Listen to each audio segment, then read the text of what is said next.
স্নেহের শিক্ষার্থীরা, তোমরা আজকে যে যেখান থেকে এই সেশনটা দেখছো তোমাদের সবাইকে জানাচ্ছি শুভেচ্ছা। তোমরা ইতিমধ্যে আমরা তোমাদের অনেকের সাথে ফেস টু ফেস ক্লাসে মিট করেছি, আর এখনো অনেকগুলো সেশন আছে। বিশেষ করে এই প্যান্ডেমিক সিচুয়েশনে অনেকগুলো সেশন তৈরি করা হয়েছে, তো তোমাদের সাথে অনেকের সাথে আমার পরিচয় হয়নি। তো অনলাইন ক্লাসে আজকে তোমাদের সাথে একাদশ শ্রেণীর জীববিজ্ঞান প্রথম পত্রে তোমাদের সাথে আমার আজকে প্রথম দেখা অনলাইন সেশনে, যদিও ফেস টু ফেস আমরা ইতিমধ্যে মিট করেছি। তো আমি তোমাদের সাথে আজকের সেশনে আছি Sharmin Sultana, assistant professor, department of botany, Dhaka college. আজকে আমরা যে জিনিসটা নিয়ে আলোচনা করব সেটা হচ্ছে তোমাদের জীববিজ্ঞান প্রথম পত্রে অষ্টম অধ্যায়ে রয়েছে টিস্যু এবং টিস্যু সিস্টেম চ্যাপ্টারটা। সেই টিস্যু এবং টিস্যু সিস্টেম চ্যাপ্টারের আমরা যে জিনিসটা নিয়ে কথা বলবো, সেখানে আমরা যদি দেখি যে তোমাদের এই টিস্যু এবং টিস্যু সিস্টেমে কি আছে, আমরা একটু দেখছি।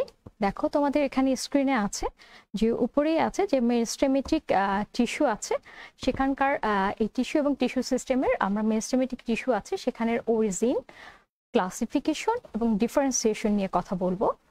এবং এই অধ্যায়ে তোমাদের এর সাথে সঙ্গতিপূর্ণ আরেকটা বিষয় আছে, সেটা হচ্ছে পার্মানেন্ট টিস্যু। পার্মানেন্ট টিস্যুর স্ট্রাকচার, ফাংশন এবং এর যে বিভিন্ন টাইপ আছে, প্যারেনকাইমা, কোলেনকাইমা, স্ক্লেরেনকাইমা, যেটা সিম্পল পার্মানেন্ট টিস্যুর মধ্যে, তারপর কমপ্লেক্সের মধ্যে আছে জাইলেম, ফ্লোয়েম, এছাড়াও আছে যেটা হচ্ছে সেক্রেটারি যে আছে সেখানে হচ্ছে গ্ল্যান্ডুলার টিসিফিয়ারাস। এই টিস্যু সম্পর্কে আমরা কিছুটা কথা বলবো, কারণ হচ্ছে এর পরবর্তী যে জিনিসটা আছে তোমরা দেখতে পাচ্ছ যে ভাস্কুলার টিস্যু সিস্টেম এবং তাদের ফাংশন এই অধ্যায়ের মধ্যে। এবং মূলত হচ্ছে যে এর পরবর্তীতে যে জিনিসটা তোমাদের এই অধ্যায়ে আছে সেটা হচ্ছে primary structure of monocot and stem. তো primary structure of monocot and stem এই জিনিসটা যখন তোমরা জানবে, তার সাথে স্বাভাবিকভাবেই তোমাদেরকে meristematic tissue, permanent tissue, vascular tissue system সম্পর্কে জানতে হবে। ইতিমধ্যে তোমরা যেহেতু এসএসসি পাস করে এইচএসসিতে এসেছো এবং সেখানে তোমাদের সিলেবাসে পার্মানেন্ট টিস্যু সম্পর্কে ইলেবরেটলি তোমরা বলেছো। তো আমরা আজকের এই সেশনে যে সেশনটাকে যে ডিজাইন করেছি তাতে আমরা চলে যাব, সেটা হচ্ছে মেরিস্টেমেটিক টিস্যু। তো মেরিস্টেমেটিক টিস্যু নিয়ে কথা বলার আগে আমরা একটা বিষয় নিয়ে কথা বলতে চাচ্ছি, সেটা হচ্ছে যে তোমরা প্রিভিয়াসলি কিছু শব্দের সাথে পরিচিত হয়েছো। শুরুতেই যদি বলি, এখানে তোমরা একটা শব্দ দেখতে পাচ্ছ, সেটা হচ্ছে কি সেল। এই সেল শব্দটার সাথে তোমাদের ইতিমধ্যে পরিচয় হয়ে গেছে। তারপরে দেখো এখানে আমরা লিখছি টিস্যু, টিস্যুর পরে আমরা লিখব টিস্যু সিস্টেম। এই অধ্যায়ের শুরুতেই কিন্তু ছিল এই জিনিসটা। টিস্যু সিস্টেমের পরে যদি আমরা এখানে চলে যাই, সেটা হচ্ছে অর্গান, এবং তারপরে আমরা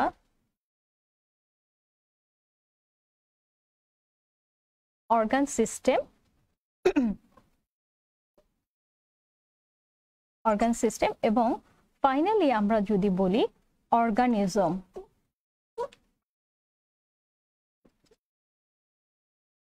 এই টার্মগুলোর ক্ষেত্রে তোমরা যদি লক্ষ্য করো তাহলে দেখতে পাবে যে এর মধ্যে একটা ধারাবাহিকতা বা অ্যারো চিহ্ন আমি দিয়েছি। তো এই সেল, সেল শব্দটার সাথেই আমরা একটা খুব সচরাচর কি চিন্তা করব, একটা সেলের স্ট্রাকচার যদি আমরা চিন্তা করি, তাহলে আমরা সেই সেলের স্ট্রাকচারের ভিতরে আমরা যে জিনিসগুলো চিন্তা করব তার মধ্যে কি থাকবে, অনেক কিছুই থাকবে। আমাদের সেলের গঠন তোমরা পড়ে এসছো, সেখানে বিভিন্ন টাইপের সেল দেখেছো, এবং আমরা যদি তাকাই তাহলে এরকম একটা স্ট্রাকচার আমরা চিন্তা করতে পারি। এরকম অনেকগুলো নিয়ে হতে পারে, তাই না, এই টিস্যু। আচ্ছা, এখানে আমরা কিছু টার্ম দেখছি, জাইলেম, জাইলেম, ফ্লোয়েম, এটা সংক্ষেপে লিখলাম। এখানে আমরা জাইলেম, জাইলেম, ফ্লোয়েম, তারপর এখানে আমরা এখানে দেখাতে পারি আমরা, এখানে একটা পাতা এঁকে দিলাম।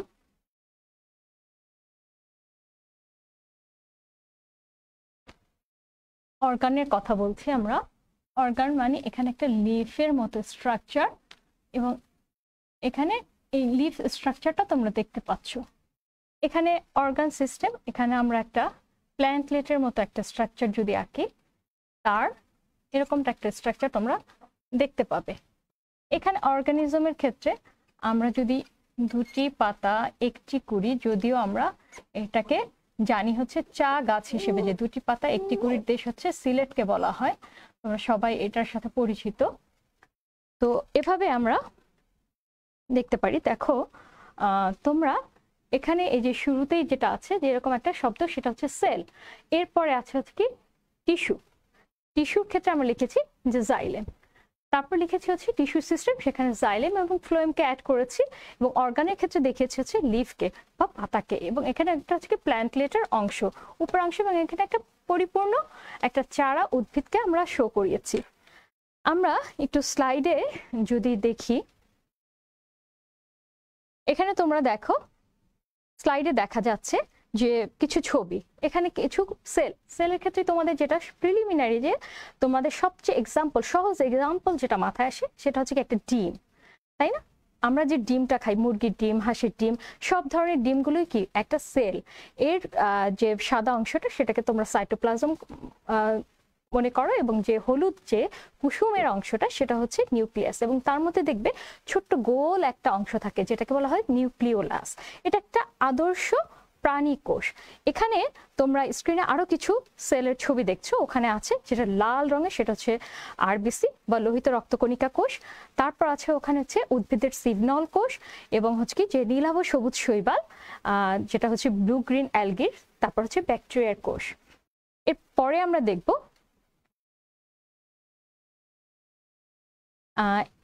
এই স্লাইডটাতে তোমরা দেখো যে এখানে আরো কিছু আছে, সেটা হচ্ছে কি প্রাণীর পেশি কোষ আছে, অস্ট্রিওসাইট কোষ আছে, ভাউচেরিয়া আছে, এবং এখানে আজকে ফাইটোপথোরা পাইথিয়াম, যেটা তার ছবি তোমরা মাইক্রোস্কোপিক যে ভিউ সেটা দেখতে পাচ্ছ। এগুলো কি সবই কিন্তু হচ্ছে সেলের, এগুলো কিন্তু এক একটা সেল।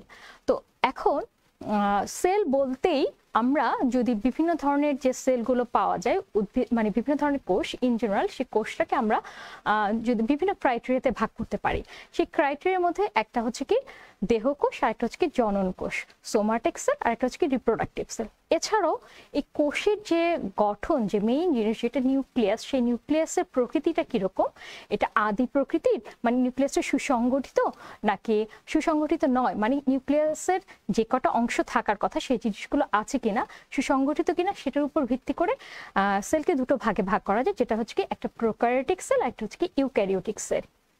প্রো মানে তোমরা বোঝো যে এটা আদি প্রকৃতির, যেখানে নিউক্লিয়াসটা সুসংগঠিত থাকে না। আর ইউক্যারিওটিক মানে হচ্ছে, ইউ মানে হচ্ছে প্রকৃত, মানে এখানে নিউক্লিয়াসটা প্রকৃত নিউক্লিয়াস সম্পন্ন কোষ, দ্যাট মিনস হচ্ছে এখানে নিউক্লিয়াসটা সুসংগঠিত থাকে। এছাড়াও এখানে প্রোক্যারিওটিক এবং ইউক্যারিওটিক, এখানে একটা জিনিস তোমরা জানো যে মরেরা ছাড়া যা বাকি যে রাজ্যগুলো আছে, প্রোটোক্লিস্টা, প্ল্যান্টি, ফাঞ্জি, অ্যানিমেলি, এদের ম্যাক্সিমাম কোষই হচ্ছে কি মূলত হচ্ছে কি ইউক্যারিওটিক। তো আমরা আমাদের আজকের এই সেশনে যে জায়গাটাতে আমরা যাব, যে এই ইউক্যারিওটিক সেল, সেই ইউক্যারিওটিক সেলের আমাদের আজকের তোমাদের সাবজেক্ট হচ্ছে জীববিজ্ঞান প্রথম পত্র। সেই ইউক্যারিওটিক সেলের দেখা যায় যে এটাকে দুটো ভাগে ভাগ করা যায়। একটা হচ্ছে কি যে একটা হচ্ছে কি উদ্ভিদ কোষ, যেটা হচ্ছে উদ্ভিদের কোষ, উদ্ভিদের, আর হচ্ছে প্রাণী কোষ। তো আজকের যে এই ইউক্যারিওটিক সেল, সেই ইউক্যারিওটিক সেলের মধ্যে আমরা উদ্ভিদ কোষ নিয়ে এবং সেই রিলেটেড আমরা কথাবার্তা বলবো। তো আসলে একটা বিষয় হচ্ছে যে যে কোনো কোষের একটা সেল মানে কোষ প্রাচীর একটা কিন্তু খুব ইম্পর্টেন্ট, এবং এই কোষ প্রাচীরের উপস্থিতি অনুপস্থিতি কিন্তু একটা খুব ভাইটাল রোল প্লে করে, বা গঠনটাও কিন্তু একটা খুব ভাইটাল রোল প্লে করে। তোমরা স্ক্রিনে দেখতে পাচ্ছ যে উদ্ভিদ কোষ এবং প্রাণী কোষের ছবি। তোমরা নিশ্চয়ই প্রিভিয়াসলি যে জিনিসগুলো পড়েছো, এবং এই যে তোমাদের জীববিজ্ঞানের প্রথমেই একটা কিন্তু অধ্যায় আছে যেখানে হচ্ছে সেল নিয়ে কথা হয়েছে। তো সেখানে কোষের যে বিভিন্ন অঙ্গাণু সেখানে তোমরা পড়েছো। সেখানের তাহলে তোমরা সেটা তোমাদের সুবিধা হবে। আজকে আমাদের আলোচনার বিষয় যে বলেছি শুরুতেই হচ্ছে উদ্ভিদ নিয়ে। সো আমরা যদি চিন্তা করি যে একটা উদ্ভিদ, এই উদ্ভিদের মানে গঠন নিয়ে আমরা কথা বলবো, তো আমরা বলছিলাম যে সেল নিয়ে। তো সেই সেলে দেখো যে এই সেলটা কাকে বলা হয়, জীবদের গঠন এবং কার্যকরী একককে বলা হচ্ছে সেল। তাহলে এই সেল থেকে আমরা একটা অ্যারো মার্ক দিয়েছি এখানে টিস্যুর কথা। তো এই টিস্যুর ক্ষেত্রে আমরা কি বলবো, এই টিস্যু কাকে বলে? টিস্যু হচ্ছে কি এদের সৃষ্টি উৎস, মানে এরা কোথা থেকে সৃষ্টি হচ্ছে সেই জিনিসটা, এবং এদের আকার আকৃতি একটা ফ্যাক্টর। এরা আকার আকৃতিটা কেমন, এরা দেখতে কেমন হবে, এবং এদের কাজ কি, এই ক্রাইটেরিয়া গুলো কিন্তু কনসিডার করা হয়। তো মেইন জিনিসটা হচ্ছে কি সৃষ্টি উৎস। এরা একই জায়গা থেকে, সৃষ্টি উৎস মিন্স হচ্ছে যে এরা একই জায়গা থেকে উৎপত্তি হবে, একগুচ্ছ কোষ যারা আকার আকৃতিতে একই রকম হবে। এটা নর্মাল কথা, কিন্তু আকার আকৃতিতে কিন্তু ডিফারেন্ট হতে পারে, আলাদাও হতে পারে, কিন্তু তাদের কাজ হবে একটা নির্দিষ্ট কাজে এরা নিয়োজিত থাকবে। তাদেরকে বলা হচ্ছে টিস্যু বা কলা, বাংলায় যেটাকে তোমরা বলো হচ্ছে কলা। তাহলে সেল থেকে আমরা পাচ্ছি হচ্ছে টিস্যু, এবং এরকম টিস্যুর মধ্যে এক্সাম্পল যেমন হচ্ছে জাইলেম, তারপর হচ্ছে কি এখানে আমরা বিভিন্ন ধরনের টিস্যু বলতে পারি, আমরা বলবো, কিন্তু এখানে তোমরা যেহেতু পার্মানেন্ট টিস্যুটা পড়েছো সেই জন্য আমি এখানে এক্সাম্পল হিসেবে জাইলেমটাকে দেখিয়েছি। এবং টিস্যু সিস্টেম দেখো যে জাইলেমটা এটা একটা টিস্যু, এবং জাইলেম এবং ফ্লোয়েম এই দুটো মিলে হয় কি ভাস্কুলার টিস্যু সিস্টেম, তাই না?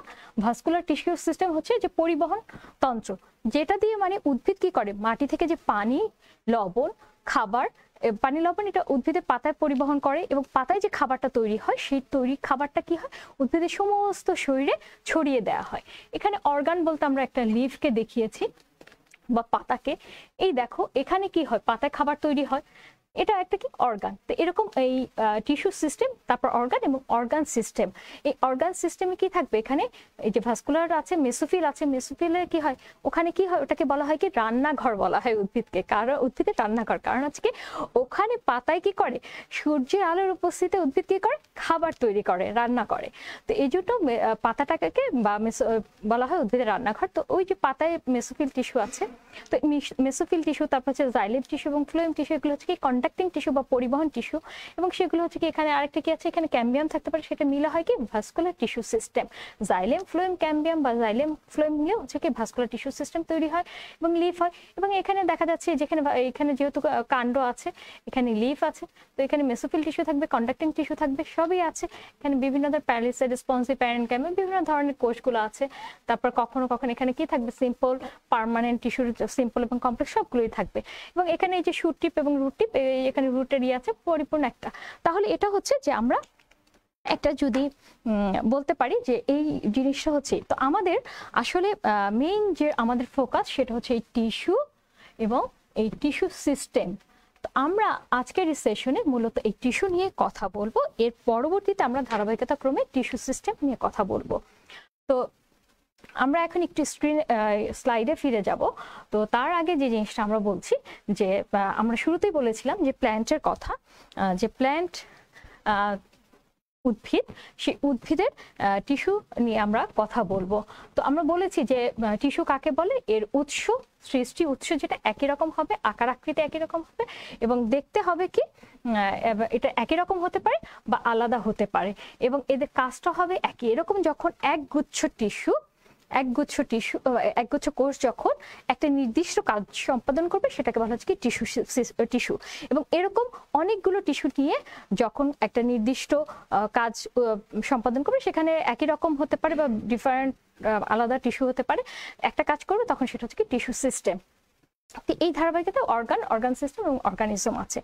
তো আমরা এখানে যে টিস্যুর কথা বলছি, যে টিস্যু যেটা, এই টিস্যুর উপর টিস্যুর যে প্যারামিটার আছে, ধরো আমরা একটা জিনিসকে আমরা কনসিডার করব, সেটা কিসের উপর কনসিডার করব, এই টিস্যুর আমরা বিভাজন ক্ষমতাটাকে যদি কনসিডার করি, বিভাজন ক্ষমতা এটা একটা বিষয়। এই যে উদ্ভিদের যত ধরনের আমরা যদি দেখি, উদ্ভিদ, এই উদ্ভিদের সমগ্র উদ্ভিদের যত ধরনের টিস্যু আছে সেই টিস্যুরকে আমরা যদি ধরি যে বিভাজন ক্ষমতাটাকে আমরা কনসিডার করি, তাহলে এই বিভাজন ক্ষমতার উপর ভিত্তি করে এটাকে আমরা দুটো ভাগে ভাগ করতে পারি। একটা হচ্ছে কি এর বিভাজন ক্ষমতা থাকবে, সেটা যার বিভাজন ক্ষমতা থাকবে তাকে বলা হবে বিভাজন ক্ষমতা সম্পন্ন টিস্যু, আর যার বিভাজন ক্ষমতা থাকবে না তাকে বলা হবে বিভাজন ক্ষমতাহীন টিস্যু। তো এই বিভাজন ক্ষমতা সম্পন্ন যে টিস্যু সেটাকে বলা হচ্ছে কি ভাজক টিস্যু বা মেরিস্টেমেটিক টিস্যু। ভাজক শব্দটা হচ্ছে বাংলায় এবং ইংরেজি টার্মটা হচ্ছে কি মেরিস্টেম, এবং মেরিস্ট্রোস হচ্ছে এটা হচ্ছে কি একটা গ্রিক ওয়ার্ড, সেই মেরিস্ট্রোস থেকে মূলত হচ্ছে এই মেরিস্টেম শব্দটা এসেছে। এর হচ্ছে কি বিভাজন ক্ষমতা থাকবে আর এর বিভাজন ক্ষমতা থাকবে না, এই, এবং এটাকে বলা হচ্ছে স্থায়ী বা পার্মানেন্ট টিস্যু। তো এই ভাজক টিস্যুর যে বিভাজন ক্ষমতাটা আছে, এখানে আমরা বলেছি যে তোমরা এখানে স্ক্রিনে আসলে আমরা সব হচপচ করে ফেলেছি, তো আমরা একটু স্লাইডে চলে যাব যে ভাজক টিস্যুর ক্ষেত্রে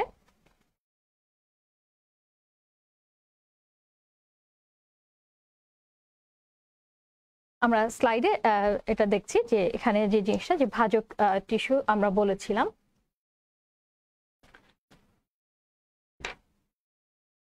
এখানে তোমরা স্লাইডে দেখতে পাচ্ছ যে দুটো ছবি আছে উদ্ভিদের। তো আমরা বলেছি যে ভাজক টিস্যু এবং হচ্ছে স্থায়ী টিস্যু। লাল রঙের যে কালারটা সেটা হচ্ছে কি ভাজক টিস্যু যার বিভাজন ক্ষমতা আছে, আর যেখানে দেখছো গ্রিন কালারের স্লাইডের পাশের ছবি সেটা হচ্ছে কি স্থায়ী বা পার্মানেন্ট টিস্যু। এই যে ভাজক টিস্যু, এই ভাজক টিস্যুর মেইন কথা হবে কি এর কি কি থাকবে, মেইন এর কিছু ক্রাইটেরিয়া থাকবে। দ্যাট মিনস মানে এই ক্রাইটেরিয়া গুলো দিয়ে হচ্ছে কি আমরা বুঝতে পারবো যে এর কোন গুণগুলো আছে।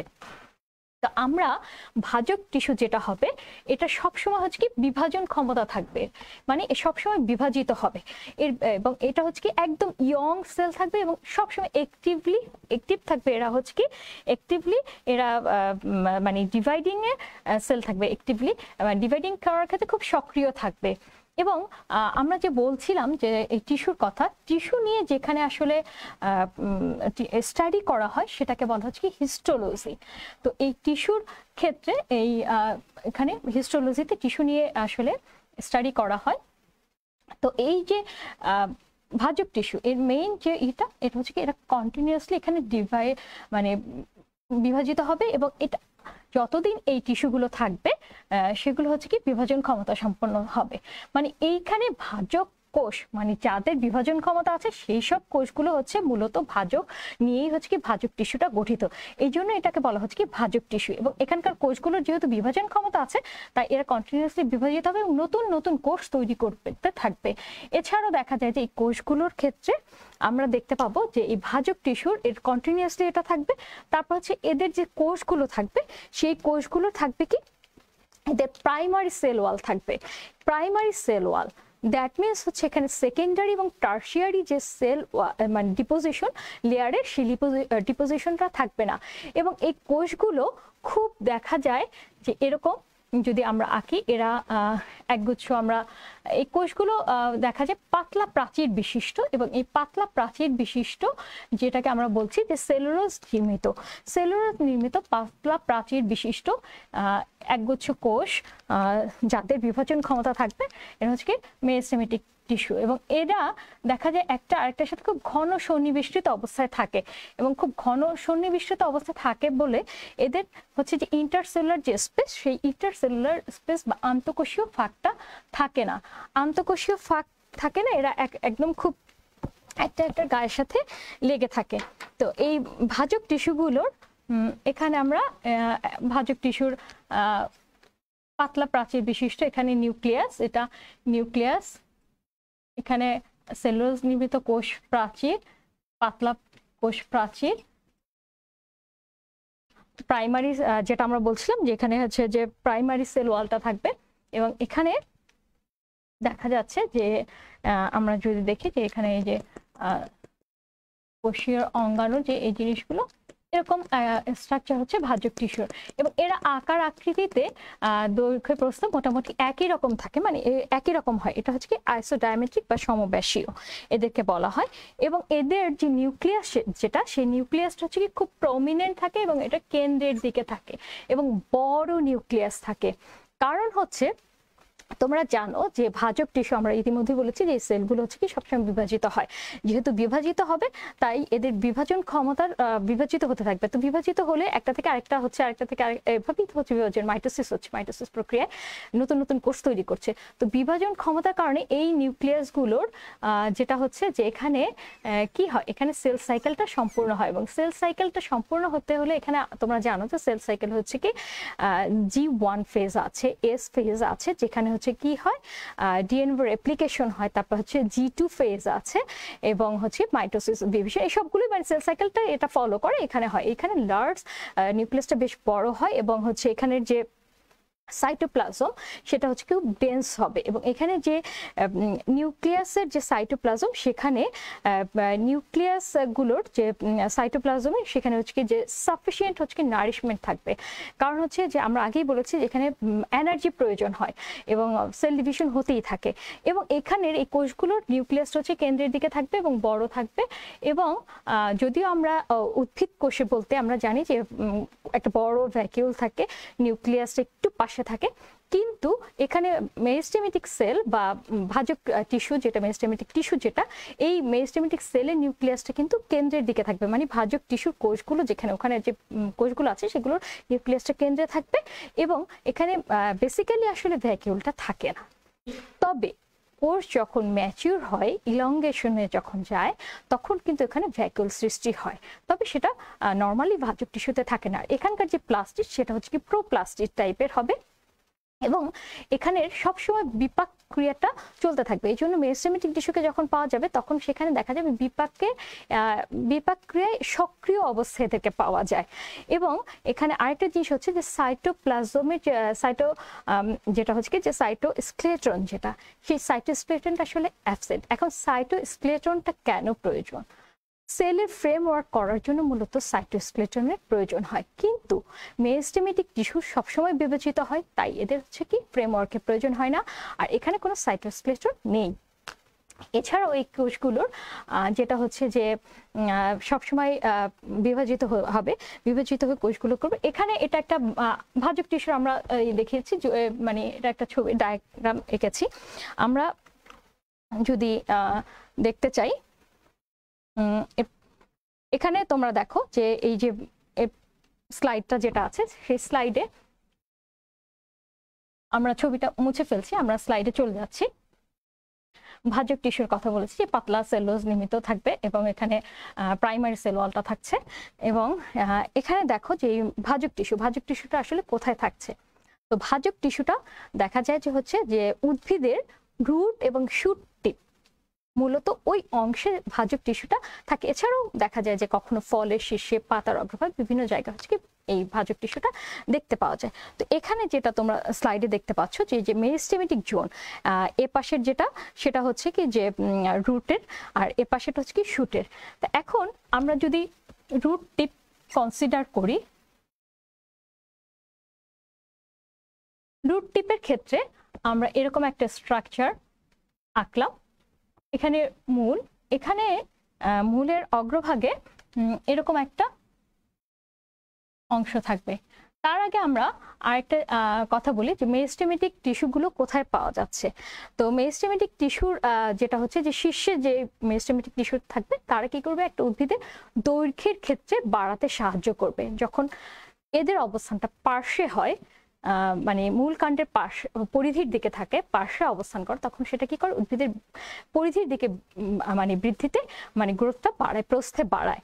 ঠিক আমাদের যেমন আমরা যখন মানে বড় হতে থাকে তখন কি হাতে পারে বাড়ি, তারপর আস্তে আস্তে কি হয়, স্বাস্থ্যটা ভালো। ঠিক উদ্ভিদেরও ঠিক যখন ছোট্ট চারা গাছ থাকে সে দৈর্ঘ্যে বাড়তে থাকে। এবং এই যে দৈর্ঘ্যে মানে রুট এবং শুটের যে বৃদ্ধিটা হচ্ছে, এটাকে বলা হচ্ছে কি প্রাইমারি গ্রোথ।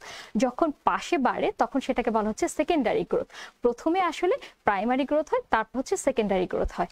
এবং এই প্রাইমারি গ্রোথের মাধ্যমে উদ্ভিদের দৈর্ঘ্যে বৃদ্ধি পায় এবং সেকেন্ডারি গ্রোথের মধ্যে পরিধিতে বা পার্শ্বে বৃদ্ধি পায়। আমরা এই উদ্ভিদের ক্ষেত্রে এই প্রাইমারি এবং সেকেন্ডারি গ্রোথের কথা যেটা বলছি, তারপর হচ্ছে যে এই ভাজক টিস্যু বা মেরিস্টেমেটিক টিস্যু। আমাদের যদি কোনো একটা জায়গায় আমরা বলছি যে উদ্ভিদের সমগ্র দেহে যত টিস্যু আছে সেগুলোকে দুটো ভাগে ভাগ করছে, একটা হচ্ছে কি ভাজক টিস্যু, একটা পার্মানেন্ট টিস্যু। বিভাজন ক্ষমতা সম্পন্ন হচ্ছে কি ভাজক টিস্যু বা মেরিস্টেমেটিক টিস্যু। তো এই যে ত্বক, যেটা উদ্ভিদের সমস্ত শরীরের যে ত্বকগুলো, সেই ত্বকগুলো কিন্তু আসলে মানে ত্বকের যদি কোথাও ক্ষত হয়, আমাদের যদি ক্ষত হয়, তাহলে কি হয়, ন্যাচারালি হিল হওয়ার একটা প্রবণতা আছে। তো ওই ক্ষত স্থানটা পূরণ করাও কিন্তু এই ভাজক টিস্যুর কাজ, এবং প্রতিনিয়ত হচ্ছে এটা নতুন নতুন কোষ সৃষ্টি করবে। এটাও হচ্ছে কি একটা মেরিস্টেমেটিক টিস্যুর একটা কাজ বা ফাংশন। এবং মেরিস্টেমেটিক টিস্যু থেকে কিন্তু হচ্ছে যে বিভিন্ন ধরনের মানে আমরা যখন দেখি যে এমব্রায়ো স্যাক তৈরি হচ্ছে বা ফল হচ্ছে, এগুলো কিন্তু এই বিভাজনের ফলেই হচ্ছে, এগুলো হতে পারছে। তো আমরা এই মেরিস্টেমেটিক টিস্যুকে আমরা দুটো মানে কোথায়, এর যে মেরিস্টেমেটিক টিস্যুগুলো কোথায় পাওয়া যায় সেটার উপর ভিত্তি করে এটাকে কিন্তু বিভিন্ন ভাগে ভাগ করা যায়। একটা হচ্ছে যে এটার উৎপত্তিটা কোথায়, সেটা একটা প্যারামিটার, যে মেরিস্টেমেটিক টিস্যুর যে ক্লাসিফিকেশন সেক্ষেত্রে। তারপর আরেকটা হচ্ছে যে এর অবস্থানটা কোথায় সেটা। এখানে কোষ বিভাজন, কোষগুলো যে আছে সেই কোষ বিভাজনগুলো কিরকম, এবং সেই সাথে হচ্ছে যে এখানকার কোষ বিভাজনের পর আরেকটা প্যারামিটার যে কাজগুলো, এই কোষের কাজগুলো কি, সেটার উপর ভিত্তি করে কিন্তু এই মেরিস্টেমেটিক টিস্যুকে মানে ভাগ করা হয়। তো মেরিস্টেমেটিক টিস্যুর ক্ষেত্রে আমরা বলেছি যে ওটা হচ্ছে কি, ওখানে একটা জিনিস সেটা হচ্ছে কোনো কিন্তু ডিপোজিশন হয় না মেরিস্টেমেটিক টিস্যুতে। কোনো ধরনের মানে বর্জ্য পদার্থ বা যেটা হচ্ছে ট্যানিন, রেজিন, এগুলো কোনো কিছুর ডিপোজিশন হবে না ওখানে, একদম নর্মালি থাকবে মেরিস্টেমেটিক টিস্যু। ওখানে টিস্যুগুলোতে ডিপোজিশন বিহীন, এবং এই কোষগুলো খুব তরুণ থাকে। এবং এই মেরিস্টেমেটিক টিস্যু যেটা, সেই টিস্যুগুলো কিন্তু যারা বিভাজন ক্ষমতা, একদম এমব্রায়ো দশা থেকে এদের তৈরি হয়। তো এখানে এদের হচ্ছে যে এদের বিভাজন ক্ষমতা থাকে। তো এরা হচ্ছে কি একটা ইনিশিয়াল সেল, সেই ইনিশিয়াল সেল থেকেই তৈরি হয়, এবং সেখান থেকে আবার বিভাজিত হয় ডেরিভেটিভস বা জাতক কোষ হয়। এবং জাতক কোষগুলো কি হয়, এটা আকার আকৃতিতে পরিবর্তিত হয়, একটা আকার আকৃতি নেয়। তারপর কি হয়, এর একটা নির্দিষ্ট কাজ হচ্ছে কি স্পেসিফিক হয়। তো হওয়ার ফলে দেখা যায় যে এই কোষগুলো যে বিভাজিত হচ্ছে, এই বিভাজিত হয়ে একটা আকার আকৃতি পূর্ণতা হয়, কোষগুলো বড় হয়, আকার আকৃতিতে বাড়ে, একটা নির্দিষ্ট শেপে আসে, এবং তারপর হচ্ছে একটা কাজের জন্য এরা নিয়োজিত থাকে। এটা হওয়ার সময় দেখা যায় যে এদের যে কখনো কখনো এই কোষগুলো হচ্ছে কি বিভাজন যে ক্ষমতা, সেটা হচ্ছে কি স্থগিত হয়ে যায়। এই যে চেঞ্জটা হচ্ছে ভাজক কোষ থেকে, এই যে পরিবর্তনটা হচ্ছে মেরিস্টেমেটিক টিস্যুগুলোর, মেরিস্টেমেটিক গুলো টিস্যু হয়ে এই কোষগুলো তৈরি হয়ে যাচ্ছে কি পার্মানেন্ট সেলে। এখান থেকে যে টিস্যুগুলো তৈরি হয় সেটা মানে এই ধরনের টিস্যু নিয়ে হচ্ছে কি পার্মানেন্ট টিস্যু তৈরি হয়। তো এদের বিভাজন ক্ষমতা থাকে না, কিন্তু কখনো কখনো প্রয়োজনে দেখা যায় যে এই পার্মানেন্ট যে টিস্যুগুলো আছে এদের মেরিস্টেমেটিক ক্ষমতা মানে বিভাজন ক্ষমতাটা আবার পায়। তখন তাদেরকে বলা হচ্ছে ডি ডিফারেন্সিয়েশন। যখন ম্যাচিউর হচ্ছে, এটা কাজ নির্দিষ্ট হচ্ছে, মেরিস্টেমেটিক মানে বিভাজন ক্ষমতা থাকছে না, ডিভিশনের ক্ষমতা থাকছে না, স্থগিত হয়ে যাচ্ছে, তখন সেটা হচ্ছে কি ডিফারেন্সিয়েশন। আর সে যখন আবার পুনরায় তার বিভাজন ক্ষমতা ফেরত পাচ্ছে, সেটা হচ্ছে ডি ডিফারেন্সিয়েশন। তো এই জিনিসটা তোমরা মাথায় রাখবে। তো এখানে দেখো, এখানে আমরা একটা ছবি আঁকছিলাম। তো এই ছবিতে দেখো এখানে একটা রুট টিপ আমরা এঁকেছি, রুটের অগ্রভাগ। তো এই রুটের অগ্রভাগে এখানে আমরা কিছু সেল আঁকছি। তো এই সেলগুলো হচ্ছে কি মেরিস্টেমেটিক ক্ষমতা সম্পন্ন। এই এই এই এখানে যে টিস্যুগুলো আছে এদের সবাই হচ্ছে কি মেরিস্টেমেটিক ক্ষমতা সম্পন্ন। এবং এই যে এর অগ্রভাগে যে অংশটা, এটাকে বলা হচ্ছে কি রুট ক্যাপ। তো আমরা রুট টিপ, এটা হচ্ছে কি রুট টিপের ক্ষেত্রে রুট ক্যাপ। তো এখানকার যে মেরিস্টেমেটিক কোষগুলো থাকে, এই কোষগুলো থেকেই কিন্তু এই রুট ক্যাপটা তৈরি হয়, এবং এই রুট ক্যাপটাকে বলা হচ্ছে কি ক্যালিপ্ট্রা। এখানে ক্যালিপ্ট্রাজেন টিস্যু হয়। এখানে তোমাদের একটা জিনিস দেখবে, ন্যাচারালি রুটটা কি হয়, মাটির ভেতরে যায়, গভীরে যায়। তো এই টিপটাকে প্রোটেকশনের জন্য এখানে একটা ক্যাপ লাইক স্ট্রাকচার তৈরি হয়, এটাই হচ্ছে কি রুট ক্যাপ। মেরিস্টেমেটিক এখানকার যে মেরিস্টেমেটিক টিস্যুগুলো আছে সেখান থেকে এই ক্যাপের সৃষ্টি হয়, এবং ভেতরের যে কোষগুলো সেখানে দেখা যায় যে এখানে বিভাজন ক্ষমতা সম্পন্ন মেরিস্টেমেটিক টিস্যু থাকে। এছাড়াও এখানে কেন্দ্রে কিছু কোষ থাকে। এই কোষগুলোর এদের কিন্তু এটাকে এই এই কোষগুলো হচ্ছে মেরিস্টেমেটিক, এগুলো হচ্ছে কি মেরিস্টেমেটিক, মেরিস্টেমেটিক। এরা হচ্ছে কি, এটা হচ্ছে কি ডিভাইডিং, এখানে এরা ডিভাইডিং, ঠিক আছে, এখানে এরা ডিভাইডিং, আর এখানে হচ্ছে কি নন ডিভাইডিং, মানে এখানে বিভাজন হবে না। এবং এই কোষগুলোকে বলা হচ্ছে যে এর একটা টার্ম আছে, মানে এখানে যেহেতু কোষ বিভাজনটা হচ্ছে না, তো এই এখানকার যে কোষগুলো সেটাকে বলা হচ্ছে যে কুইসেন্ট কুইসেন্ট জোন।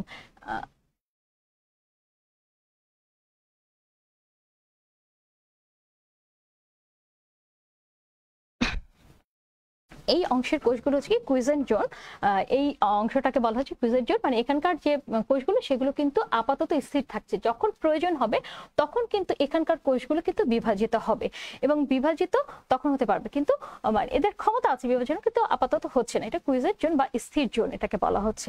তো এই যে এখানে আমরা, এটা হচ্ছে রুট ক্যাপ, এবং হচ্ছে কি যে এই রুট ক্যাপ দিয়ে হচ্ছে কি মূলত হচ্ছে কি যে উদ্ভিদের এই মূলের যে শীর্ষভাগটা এটাকে হচ্ছে কি প্রোটেকশন দিচ্ছে। এরপরে আমরা যদি একটা শুট টিপ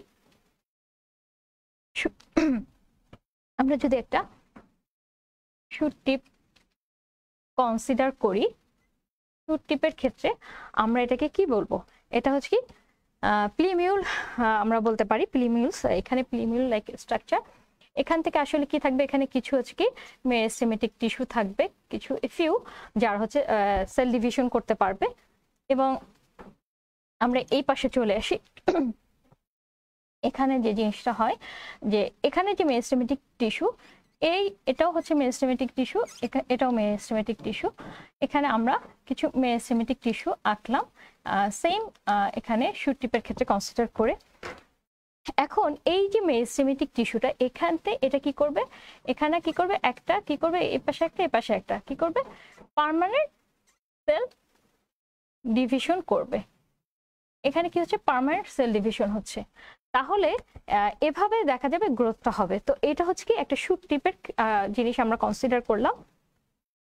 তো এই যে এই অ্যাপাইক্যাল রিজিয়নে এই জিনিসগুলো হচ্ছে এটা রুটের এবং শুটের অ্যাপাইক্যাল রিজিয়ন আছে, এগুলোকে কি অ্যাপাইক্যাল মেরিস্টেম বলা হচ্ছে, শীর্ষভাগে আছে। তো এই যে এই টিস্যুটা যেটা এখানে আমরা আঁকলাম, তো এখান থেকে দেখা যাবে যে এর পরবর্তী আমরা স্টেজে আমরা এখান থেকে কি পাবো, আমরা পরবর্তী স্টেজে না আমরা এখানে দেখিয়ে দিচ্ছি যে এখানে এই যে আমরা বলেছি যে এখানে কিছু এইভাবে দেখা যাবে যে হচ্ছে যে মেরিস্টেমেটিক ক্ষমতা সম্পন্ন কিছু কোষ, যেটা পার্মানেন্ট কোষ দিয়ে হচ্ছে কি পরিপূর্ণ থাকবে চারদিক থেকে এবং আইসোলেট হয়ে যাবে। তো এই যে এখানে যে মেরিস্টেমেটিক কোষ, যেটা এই মেরিস্টেমেটিক কোষ থেকে এরকম একটা গ্রোথ আমরা দেখতে পারি। তো এই যে অ্যাপাইক্যাল রিজিয়ন, এটা হচ্ছে কি অ্যাপাইক্যাল রিজিয়ন, এখানে অ্যাপাইক্যাল মেরিস্টেম। এই যে আকাশি রঙের তোমরা যেগুলো দেখছো এগুলো হচ্ছে কি পার্মানেন্ট মানে সেল, যাদের হচ্ছে কি বিভাজন ক্ষমতা নাই, এদের বিভাজন ক্ষমতা নেই এরকম। আর পিঙ্ক কালার যেটা দেখতে পাচ্ছ এদের হচ্ছে কি বিভাজন ক্ষমতা আছে। এই যে বিভাজন ক্ষমতা সম্পন্ন কোষ এবং হচ্ছে বিভাজন ক্ষমতাহীন। তো এখানে দেখা যাচ্ছে যে এই যে এখান থেকে দেখা যাচ্ছে যে লিফ প্রিমোর্ডিয়াম স্ট্রাকচার তৈরি হয়েছে, এখান থেকে লিফ তৈরি হয় এবং এই রিজিয়ন থেকে এখানে এরকম গ্রোথ হতে থাকে। তো এভাবে দেখা যায় যে যখন কোনো একটা অর্গান তৈরি হতে থাকে, সে অর্গান তৈরি হওয়ার পর দেখা যায় যে সেই অর্গান তৈরি হতে গেলে তখন যে মেরিস্টেমেটিক টিস্যু সেখান থেকে কিছু কোষ পার্মানেন্ট টিস্যুর মধ্যে ঢুকে যায় বা আলাদা হয়ে যায়, মানে পার্মানেন্ট টিস্যু দ্বারা মানে সারাউন্ডিং থাকে। তো সেই কোষগুলোকে বলা হচ্ছে কি ইন্টারক্যালারি। শীর্ষে যেটা থাকে সেটা অ্যাপাইকাম বা এপিকাম, আর যেটা মাঝখানে থাকে সেই কোষের মাঝখানে সেটা হচ্ছে কি ইন্টারক্যালারি বা নিবেশিত। আরেকটা জিনিস আছে যে এটাও হচ্ছে কি পার্মানেন্ট টিস্যুর মাঝখানে থাকবে, সেই পার্মানেন্ট টিস্যুর মাঝখানে থাকবে এবং পার্মানেন্ট টিস্যুর মাঝখানে যখন থাকবে এরা হচ্ছে কি পার্শ্বের দিকে থাকে এবং লেটারালি এটা অবস্থিত, এই মেরিস্টেমেটিক টিস্যুগুলো এর পাশে হচ্ছে কি থাকে। তো এদেরকে বলা হচ্ছে কি লেটারাল। লেটারাল, আর এটা হচ্ছে কি ইন্টারক্যালারি। এখানে যে এটা সেটা হচ্ছে কি যে ইন্টারক্যালারি, এখানকার যে মেরিস্টেমেটিক টিস্যু সেটা হচ্ছে কি যে মেরিস্টেমেটিক, এখানকার যে টিস্যুটা সেটা হচ্ছে কি যে ইন্টারক্যালারি, এবং এটা হচ্ছে কি লেটারাল। এই অ্যাপাইকাল এবং ইন্টারক্যালারি এটা কিন্তু প্রাইমারি, এটা কিন্তু শুরুতেই তৈরি হয়। এই লেটারাল যেটা, এটা ভ্রূণ অবস্থার পরে, অনেক পরে তৈরি হয়, তাই এটা হচ্ছে কি সেকেন্ডারি। এটা প্রাইমারি মেরিস্টেম, আর এটা হচ্ছে কি সেকেন্ডারি মেরিস্টেম। এবং এই যে এখানে আমরা দেখালাম যে এটা হচ্ছে কি মূলত এই যে প্রাইমারি এবং হচ্ছে এই যে ইন্টারক্যালারি যেটা মেরিস্টেম, এটা কিন্তু হচ্ছে মনোকটের ক্ষেত্রে এটা একটা ইম্পর্টেন্ট বৈশিষ্ট্য। কিন্তু মনোকট ছাড়া যদি অন্য কারো ক্ষেত্রে হয়, তখন কিন্তু এখানে লিফের এরকম একটা গ্রোথের মতো দেখা যাবে, এরকম একটা স্ট্রাকচার আমরা দেখতে পাবো। তাহলে আমরা শুরুতে থেকে এই পর্যন্ত যেটা আলোচনা করলাম সেটা হচ্ছে কি মেরিস্টেমেটিক টিস্যু কি, মেরিস্টেমেটিক টিস্যু কি, মেরিস্টেমেটিক টিস্যুর বৈশিষ্ট্যগুলো, কাজ কি, এবং এর অরিজিনটা। এখানে আমরা অরিজিনটা কিভাবে তৈরি হয় সেখানে কিন্তু আমরা কিছুটা রুট এবং শুটের বিষয়গুলো দেখিয়েছি। আমরা এখন স্লাইডে চলে যাব। এখানে তোমাদের অরিজিন, এছাড়াও আমাদের আছে হচ্ছে কি যে আমরা শুরুতেই বলেছিলাম যে বিভিন্ন ধরনের হচ্ছে কি মেরিস্টেমেটিক টিস্যু আছে। তো এই মেরিস্টেমেটিক টিস্যু যে ক্লাসিফিকেশন, সেখানে হচ্ছে যে এর উৎপত্তি, এটা কিভাবে উৎপত্তির উপর ভিত্তি করে, তারপর হচ্ছে কি যে এখানে একটা প্যারামিটার হচ্ছে যে এটা অবস্থানটা কোথায়। এখানে আমরা অবস্থান দেখিয়ে দিয়েছি যে এখানে কথার এই উৎপত্তির সাথে সাথে আমরা যেটা দেখেছি যে অবস্থানটা কিভাবে তৈরি হচ্ছে মেরিস্টেমেটিক টিস্যুটা সেটা দেখেছি, সাথে সাথে হচ্ছে যে অবস্থানটা অ্যাপাইকাল, ইন্টারক্যালার এবং লেটারাল।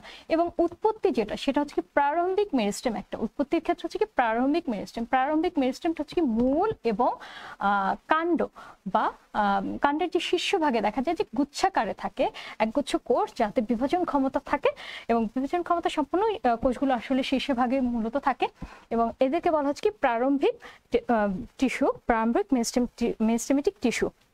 এবং এই প্রারম্ভিক মেরিস্টেমেটিক টিস্যু এটা কিন্তু হচ্ছে, এবং এরা হচ্ছে কি একদম শুরুর দিকে তৈরি, এখান থেকে কিন্তু প্রাইমারি মেরিস্টেমটা তৈরি হয়। এবং এই প্রাইমারি মেরিস্টেমটা এবং প্রারম্ভিক মেরিস্টেম যেটা, এরা কিন্তু হচ্ছে কি যে উদ্ভিদের একদম মানে শুরুর দিকে। আর এটা হচ্ছে আর একটা জিনিস হচ্ছে যে উদ্ভিদের যখন পরবর্তীতে যে স্থায়ী টিস্যু হলো, স্থায়ী টিস্যু কখনো কখনো যে বলেছি যে কখনো কখনো আবার সে বিভাজন ক্ষমতা পেতে পারে, যখন হয় তখন সেটাকে বলা হচ্ছে কি সেকেন্ডারি মেরিস্টেম। তো এখানে সেকেন্ডারি মেরিস্টেমটা পরবর্তীতে তৈরি হয়, তাই সেটাকে বলা হচ্ছে কি লেটারাল মেরিস্টেম। এবং প্রারম্ভিক মেরিস্টেম এবং প্রাইমারি মেরিস্টেম এটা হচ্ছে কি একদম প্রথম দিককার হয়, এবং মূল এবং মানে কাণ্ড শীর্ষে থাকে হচ্ছে কি প্রারম্ভিক মেরিস্টেম। এবং এই প্রারম্ভিক মেরিস্টেম থেকে পরবর্তীতে প্রাইমারি মেরিস্টেম যেটা সেটা তৈরি হয়। তোমরা একটা চারা গাছ যদি দেখো, তাহলে সেটা গাছটাকে যদি তোলো, তাহলে দেখবে সেই রুটের শীর্ষভাগে একটা চকচকে অংশ থাকে। তোমরা খুব বাসায় সহজে একটা এক্সপেরিমেন্ট করতে পারো, পেঁয়াজ নিতে পারো, পেঁয়াজটাকে যদি বালুর মধ্যে গ্রো করাও, তাহলে দেখবে যে সেই ওখানে রুট গ্রো করবে, সেই রুটের অগ্রভাগে পারদের মতো একটা অংশ দেখা যায় চকচকে, ওই অংশটাই হচ্ছে কি মূলত মেরিস্টেমেটিক জোন। মানে ওখানের কোষগুলো হচ্ছে কি বিভাজন ক্ষমতা অত্যন্ত বেশি থাকে এবং ওইটা বিভাজিত হয়, এবং ওইটা দিয়ে কিন্তু আসলে আমরা স্লাইড প্রিপারেশন করে আমরা বিভিন্ন সেল ডিভিশন ওই জিনিসগুলো আমরা দেখে থাকি। তো আমরা এরপরে টেক্সটে চলে যাব।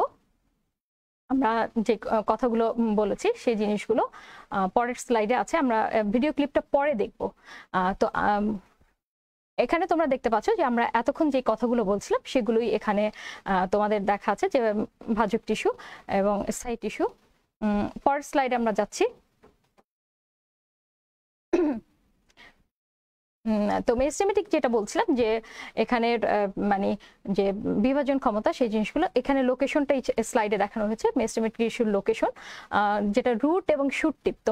তোমাদেরকে বলেছি যে রুট এবং শুট টিপের এই ছবিগুলো স্লাইডে আছে। এবং এই যে প্রকারভেদ, আমরা বলেছি যে উৎপত্তির উপর ভিত্তি করে, অবস্থানের উপর ভিত্তি করে, এবং হচ্ছে কি বিভাজনের ভিত্তিতে, এবং হচ্ছে কাজের ভিত্তিতে। উৎপত্তির উপর ভিত্তি করে যেটা, সেটা আমরা বলেছি যে একটা হচ্ছে কি প্রারম্ভিক ভাজক টিস্যু, আর একটা হচ্ছে কি প্রাইমারি ভাজক টিস্যু বা প্রাথমিক ভাজক টিস্যু, আর একটা হচ্ছে কি সেকেন্ডারি ভাজক টিস্যু। আমরা এতক্ষণ যে জিনিসগুলো দেখলাম ছবির সাথে, সেখানে কিন্তু আমরা দেখেছি যে ওখানে প্রারম্ভিক এবং হচ্ছে কি প্রাথমিক যে ভাজক টিস্যু সেটা দেখেছি। আর অবস্থানের উপর ভিত্তি করে হচ্ছে কি অ্যাপাইকাল যেটা একদম শীর্ষে থাকে বা অগ্রে থাকে, আর ইন্টারক্যালের দুটো স্থায়ী টিস্যুর মাঝখানে থাকবে, এবং পার্শ্বস্থ হচ্ছে কি যে সেটাও স্থায়ী টিস্যুর মাঝখানেই থাকছে। এবং বিভাজনের উপর ভিত্তি করে মাস এবং হচ্ছে কি এখানে প্লেট এবং হচ্ছে কি রিব, এই তিনটা ভাগে ভাগ করা আছে। এবং কাজের উপর ভিত্তি করে সেটাকে হচ্ছে কি প্রোটোডার্ম এবং হচ্ছে কি প্রোক্যাম্বিয়াম বা গ্রাউন্ড মেরিস্টেম বা প্লিউরোম, এই তিনটা ভাগে ভাগ করা যায়।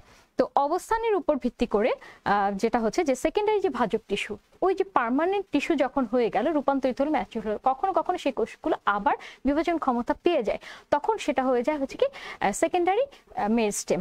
এবং এখানে তোমরা এই স্লাইডে দেখতে পাচ্ছ যে কাণ্ড এবং মূলের অগ্রভাগ অ্যাপাইক্যাল রিজিয়ন গুলো, এখানে হচ্ছে কি যে প্রাইমারি ভাজক টিস্যুর এবং প্রাইমারি এই ভাজক টিস্যু থেকেই হচ্ছে যে দেখা যায় যে হচ্ছে কি যে পার্মানেন্ট টিস্যুটা তৈরি হয়।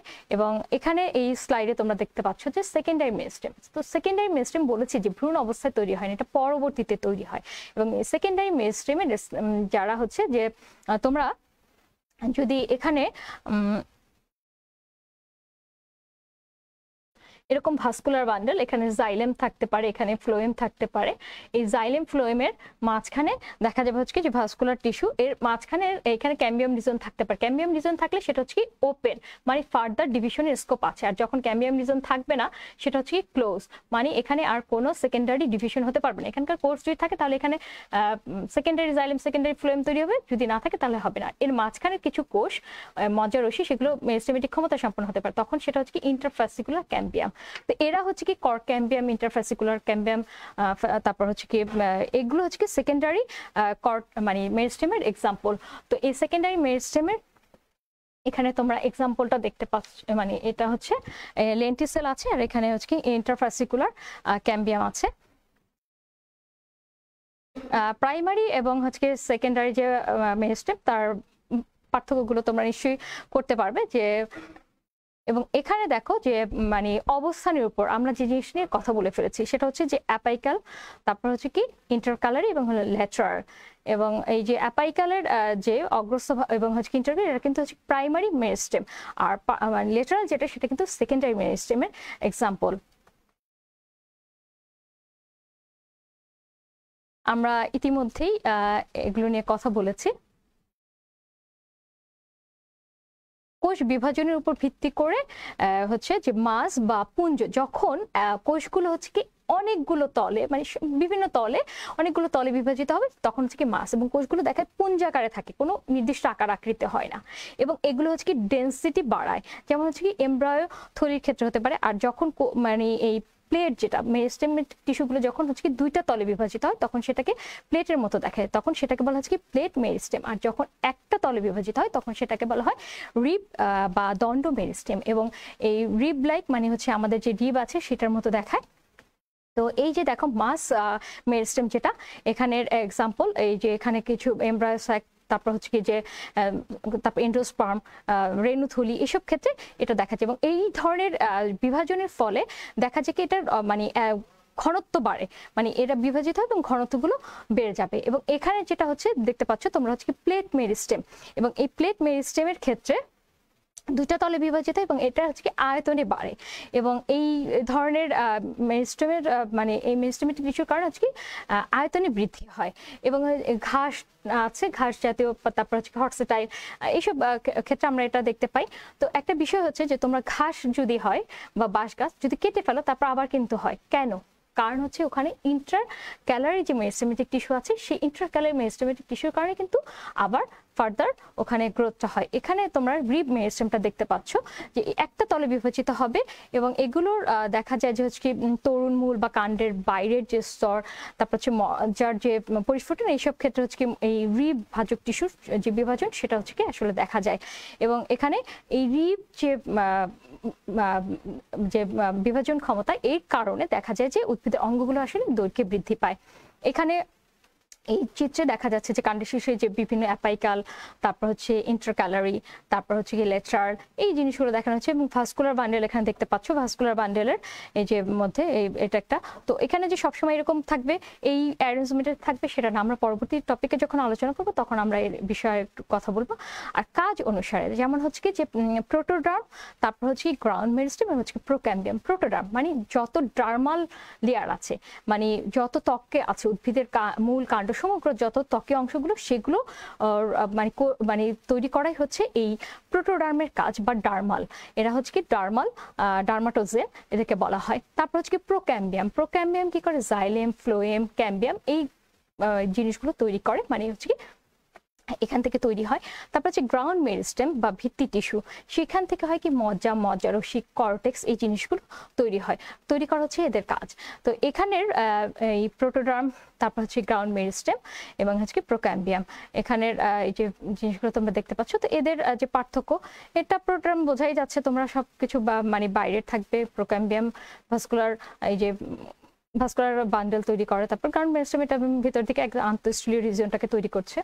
তো আজকের সেশনের মধ্যে যদি আমরা সাম আপ করতে চাই, তাহলে আমরা যে জিনিসগুলো পেলাম সেটা হচ্ছে যে টিস্যু কাকে বলে, টিস্যুর বিভিন্ন ধরনের টাইপ আছে, তোমরা সেটা জানো, সেটা নিয়ে আমরা আজকে ওইভাবে কথা বলি। কিন্তু মূলত বলেছি যে ভাজক টিস্যু এবং পার্মানেন্ট টিস্যু, তার মধ্যে আমরা ভাজক টিস্যু নিয়ে কথা বলেছিলাম। তো ভাজক টিস্যু কি, তার বৈশিষ্ট্য, গঠন, ভাজক টিস্যুর শ্রেণীবিন্যাস, কিভাবে তৈরি হয়, কাজ, এবং এখানে প্রাইমারি এবং হচ্ছে সেকেন্ডারি যে ভাজক tissue protoderm, procambium, ground meristem, এগুলো সম্পর্কে যদি শর্টলি আসে বা কোথাও আসে, আশা করি তোমরা এই সেশন থেকে সেই জিনিসগুলো কভার আপ করতে পারবে। এবং তোমাদের সাথে পরবর্তীতে নেক্সট সেশনে কথা হবে এর পরের টপিক নিয়ে, আমরা যেটা শুরুতেই দেখিয়েছি সেটা নিয়ে। তো আজকের সেশন এখানেই শেষ হচ্ছে। সবাই ভালো থাকবে, সুস্থ থাকবে, নিজে নিরাপদে থাকবে এবং চারপাশকে নিরাপদ রাখবে। আল্লাহ হাফেজ।